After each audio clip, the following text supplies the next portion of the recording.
our class. Today we will study more about functions. I will explain about call by value and call by reference. What's the difference between call by value and call by reference? In other terms, we can say pass by value and pass by reference. That means there are two methods. If you want to call a function, there are two methods. What are they? Call by value and call by reference.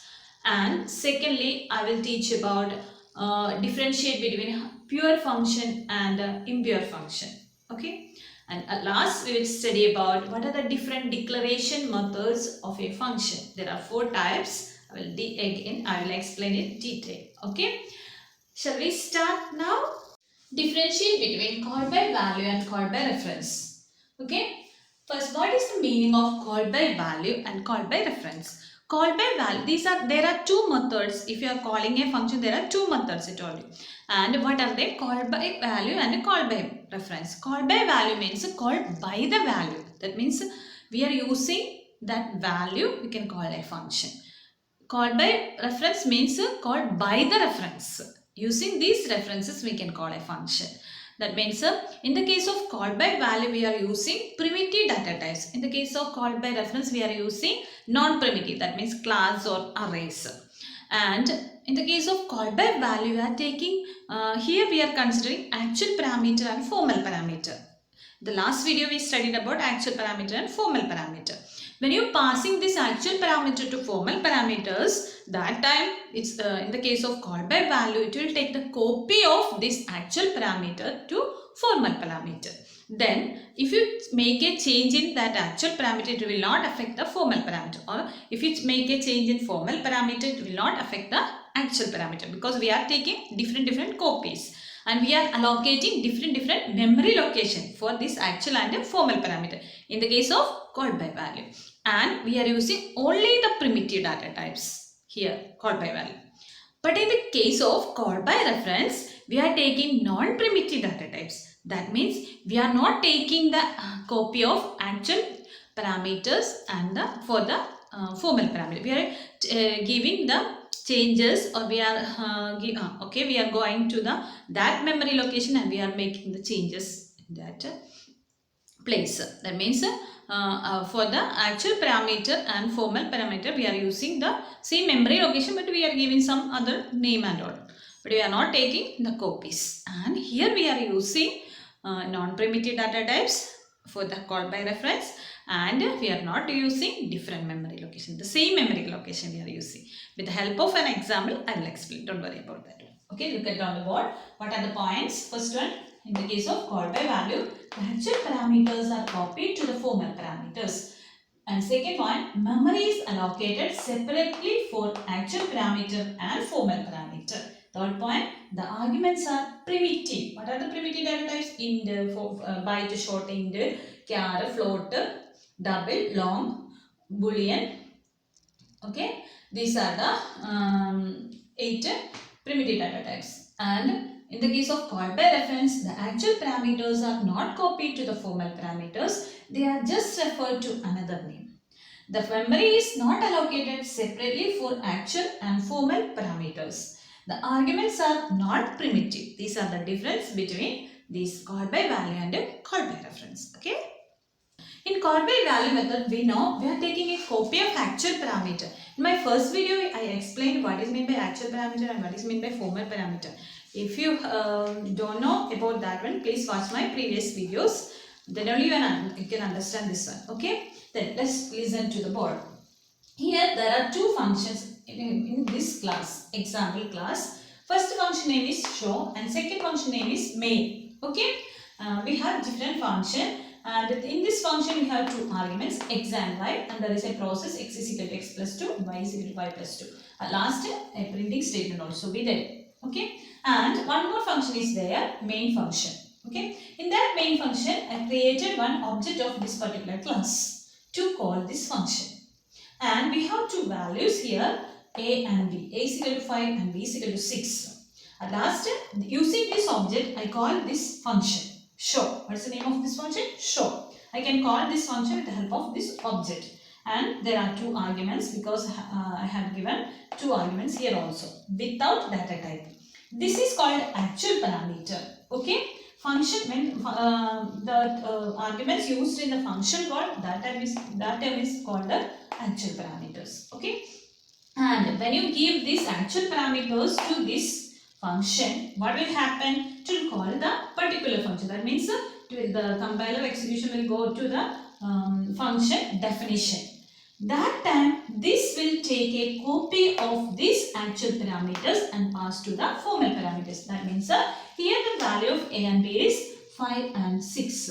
Okay, and it will give a copy to this formal parameters. Here x equal to 5 and y is equal to 6. And then it will go to the next step. That means here execution will be happen and process will be happen. That means 5 plus 2 x is equal to 7 and 6 plus 2 y is equal to 8. You will get the value of x and y is as 7 and 8. It will be printed here. After it will come to the next statement. After finishing this function, then it will go to the next statement. Then what will happen? See, system.out.println, the actual parameter, the value of a, we need to print the values of a and b here. Okay, that time which value will be printed? 5 and 6. Why? Do you know? Here the original value will be remain there because it is when you pass this function or when you pass the value of actual parameter to formal parameter, that time it will take the copy of that one. Because of that, the original value of this actual parameters will be remain here. Whenever you print the actual parameters value, the first value, original value will be printed because it will only take the copy and it will pass to the formal parameter. That is the use of call by value method. And we can use only the primitive type here.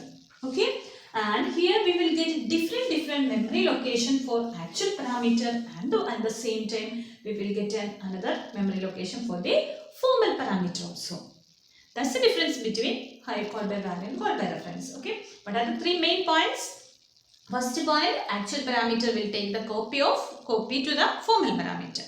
And second point, the actual parameter and the formal parameter will get the different memory location. And the last point, they only use the primitive data type. Primitive data means we have 8 primitive data types. What are they? Byte, short, int, long, float, double, boolean, char, like that.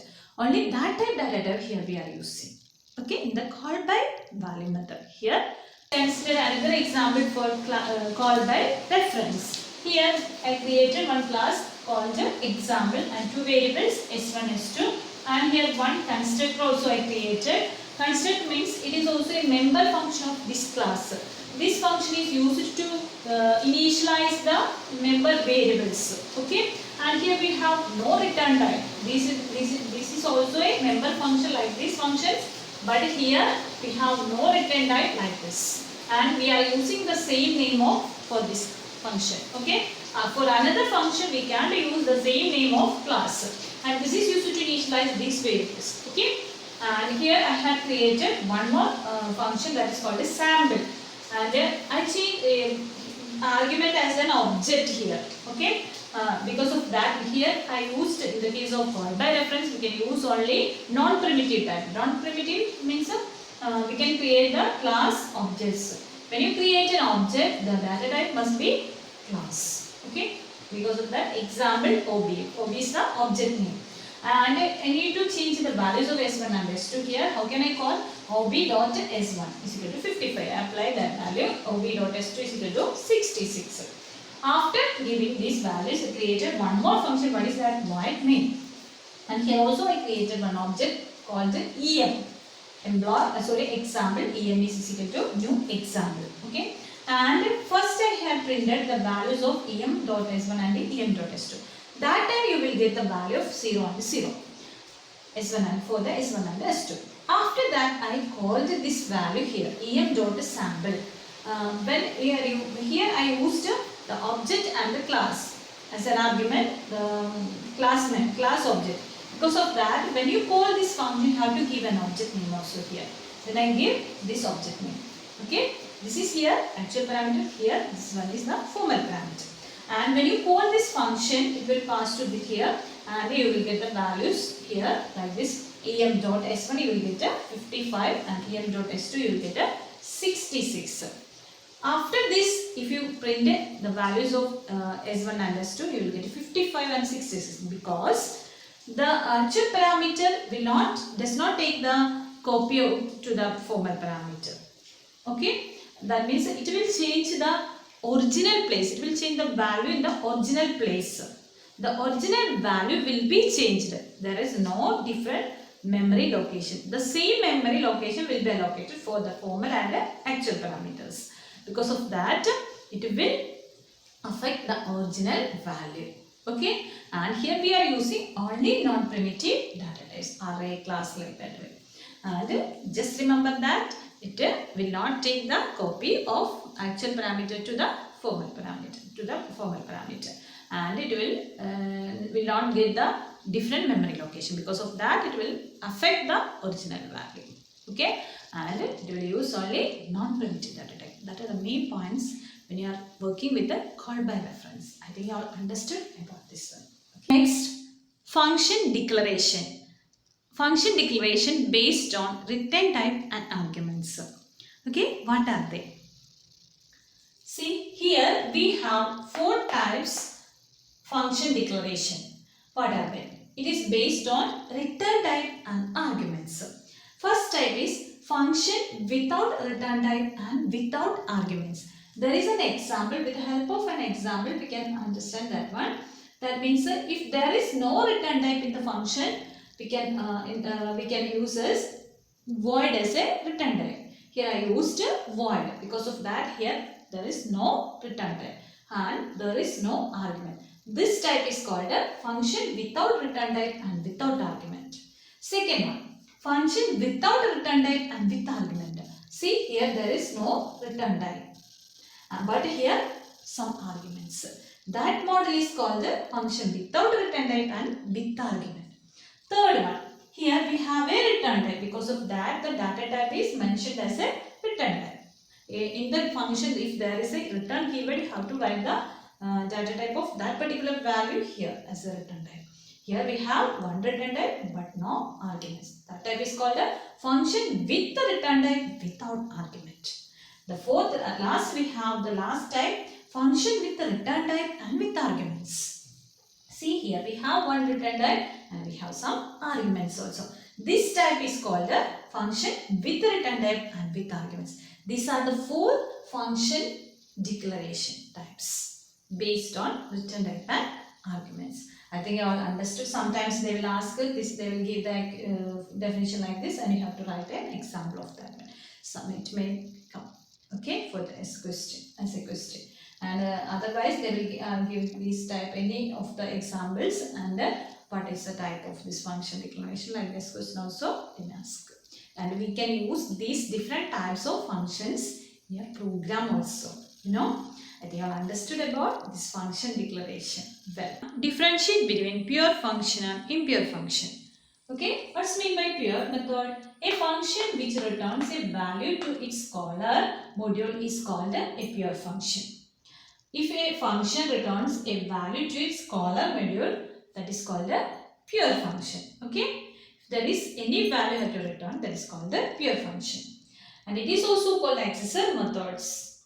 And it does not change the state of an object. If it can change in the state of an object also.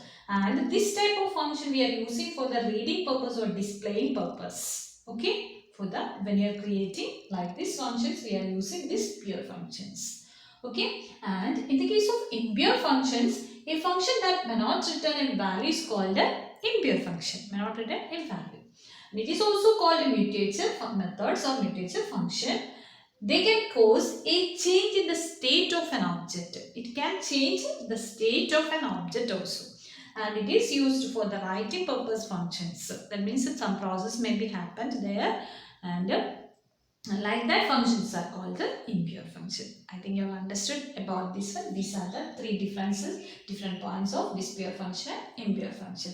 You have to study this one also. This is also very, very important for you when you are studying about these functions. I think you all understood about this impure function and functions. Okay. If you like this one, share to others. If you want to get my previous videos, subscribe my channel. If you want to get my next videos notification, please press on that bell button. Then only you will get the notifications. Okay, don't forget to subscribe my channel. Thank you. We will meet in the next video. Bye bye.